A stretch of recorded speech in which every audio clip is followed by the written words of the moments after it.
वो खून से सने लोग न जाने कहां खो गए। रंग लाई उनकी कुर्बानी, हम आजाद हो गए। 15 अगस्त 1947 भारत के इतिहास का सुनहरा दिन। लाखों लोगों ने निस्वार्थ भाव से अपने जीवन की आहुति दी।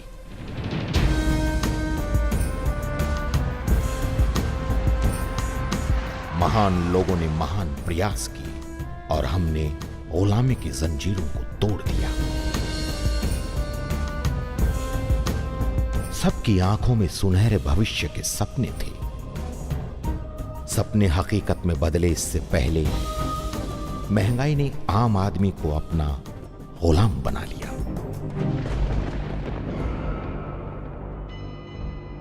हर इंसान महंगाई के बोझ से दबने लगा। छोटे छोटे सपने देखने से भी डरने लगा। हर इंसान इससे बाहर निकलना तो चाहता है, लेकिन उसे कोई उम्मीद नजर नहीं आती। कहीं से कोई रोशनी की किरण मिल जाए जिसे छूकर वो अपने परिवार को खुशहाल और समृद्ध जीवन दे सके।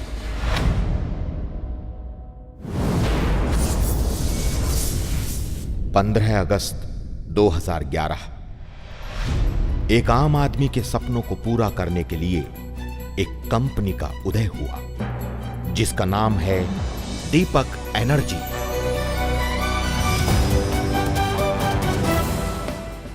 कंपनी के सीएमडी आदरणीय श्री दीपक मटालिया जी ने फ्यूल प्लस नामक गैस बचत का एक पेटेंटेड प्रोडक्ट बनाया और इस प्रोडक्ट के जरिए उन्होंने पूरे देश में ऊर्जा बचत का एक आंदोलन छेड़ दिया। फ्यूल प्लस से प्रभावित होकर मशहूर अभिनेत्री, पद्म भूषण और प्रसिद्ध समाज सेविका शबाना आजमी जी भी इस आंदोलन से जुड़ी। इस कंपनी का लक्ष्य है संपन्न देश, संपन्न परिवार। इसी मकसद को लेकर यह कंपनी केवल 1 साल में वो मकाम हासिल कर चुकी है जिसे केवल कल्पना में ही सोचा जा सकता है।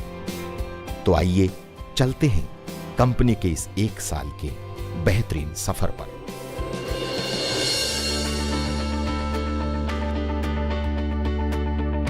मुंबई शहर में करीब 2000 स्क्वायर फीट के परिसर में दीपक एनर्जी का भव्य कार्यालय बना। पहली नजर में ही महत्वाकांक्षी लोगों को लगने लगा कि वो अपने तमाम सपने इससे जुड़कर पूरे कर सकते हैं। लोगों ने लगन और मेहनत से काम करना शुरू किया। लोगों की उम्मीदें पूरी होने लगी और 2 महीने के अंदर ही होटल बालाजी ग्रैंड में कंपनी का पहला सेमिनार हुआ।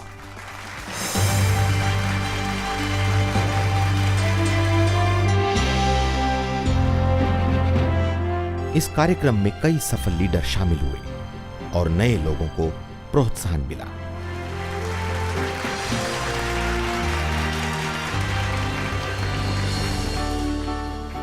कंपनी को 3 महीने के छोटे से समय में दिवाली मीट जैसा बेहतरीन कार्यक्रम कर्नाटक संघ जैसे मशहूर ऑडिटोरियम में करना पड़ा। कितने ही लोग ऐसे थे जिन्होंने जिंदगी में पहली बार इतना सुंदर ऑडिटोरियम और इतना सुंदर कार्यक्रम देखा। इस कार्यक्रम में शामिल हर चेहरे पर खुशी थी और थी भविष्य की उत्सुकता।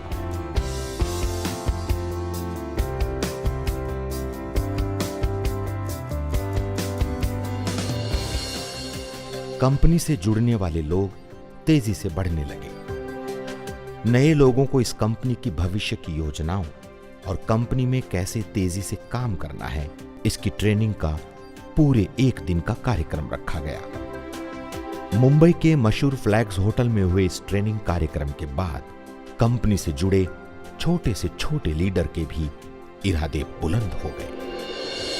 22 दिसंबर 2011 को मुंबई के विश्व प्रसिद्ध होटल ताज में कंपनी ने एक चमत्कारी उत्पाद बायो एंटॉक्स को शामिल किया। ताज होटल के अंदर की बात तो जाने दीजिए। मुंबई में आने वाले सैलानी भी इसे बाहर से देखकर ही खुश हो जाते हैं।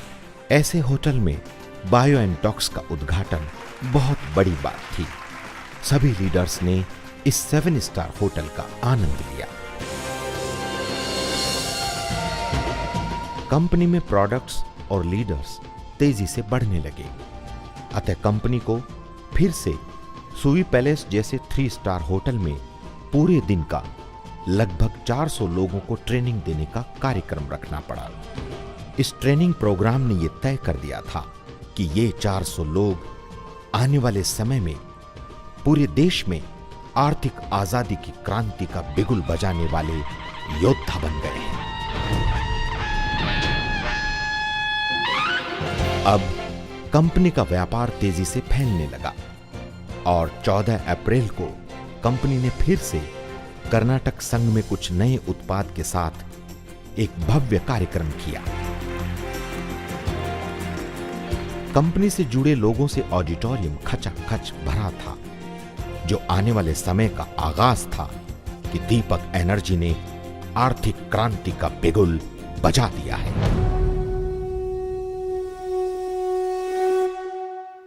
एक साल तक निरंतर मेहनत और लगन से काम करते देख दीपक एनर्जी ने अपने लीडर्स को सुकून और मौज मस्ती करने के लिए गोवा जैसे खूबसूरत राज्य की हवाई जहाज से सैर करवाई। कितने ही लीडर्स तो ऐसे थे जिन्होंने पहली बार हवाई जहाज की यात्रा का आनंद लिया। दीन दुनिया को भूलकर लीडर्स ने जिंदगी का वो आनंद लिया जिसे वो कभी नहीं भूल पाएंगे। हर लीडर खुशी से नाच रहा था, झूम रहा था, गा रहा था और विश्व प्रसिद्ध पर्यटन स्थल की सैर कर रहा था।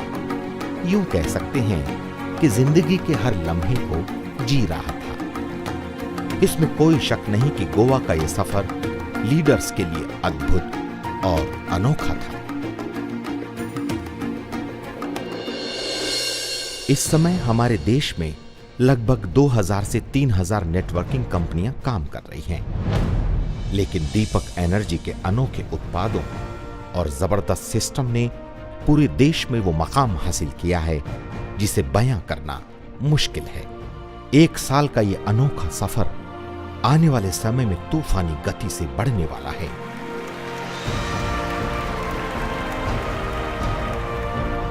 आप भी इस सफर में शामिल होकर अपने सपनों को साकार कर सकते हैं।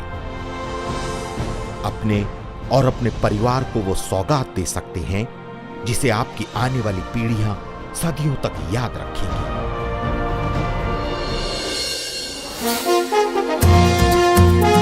इस 1 साल की उपलब्धियों भरे सफर को दीपक एनर्जी ने किस तरह से मनाया, आइए देखते हैं इसकी एक झलक।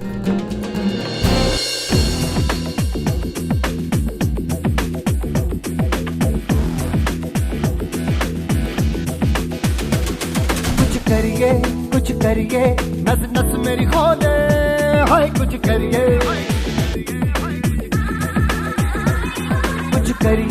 कुछ करिए बस बस बड़ा बोले, अब कुछ करिए।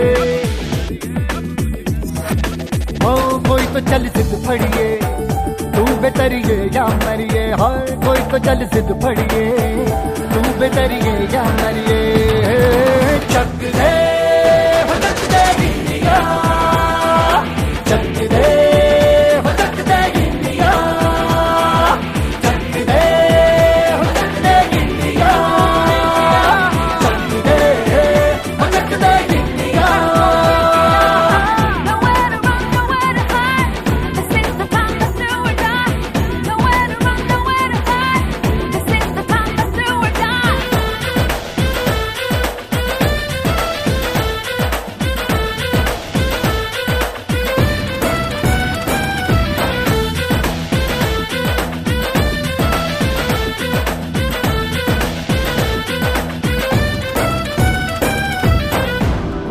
गलियों में, राशन की फलियों में, बैलों में बीजों में, ईदों में तीजों में, रेतों के दानों में, फिल्मों के गानों में, सड़कों के गड्ढों में, बातों के अड्डों में भूखा रवाज भर ले, 10-12 बार कर ले, रहना न यार पीछे कितना भी कोई खींचे। टस है ना मस है जी, जिद है तो जिद है जी, किसना यूं ही पिसना यूं ही पिसना यूं ही बस करिए। कोई तो चल जिद फड़िए, तू बेतरिए या मरिए, हाय कोई तो चल जिद फड़िए, तू बेतरिए या मरिए।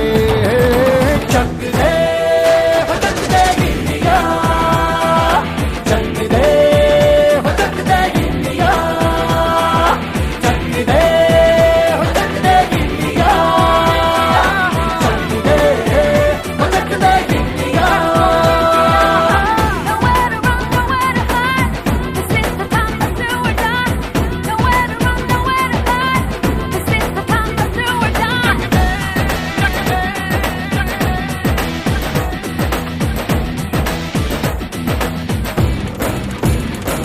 तो चल जिद फड़िए, तू बेतरिए या मरिए, हाय कोई तो चल जिद फड़िए, तू बेतरिए या मरिए।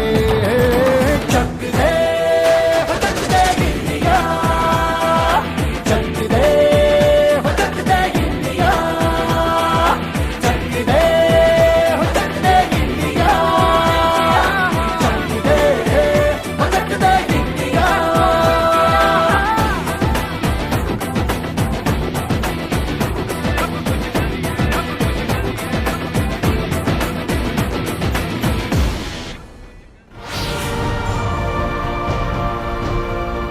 जिंदगी की असली उड़ान अभी बाकी है, हमारे इरादों का इम्तिहान अभी बाकी है। अभी तो नापी है मुट्ठी भर ज़मीं हमने, अभी तो खुला आसमान बाकी है।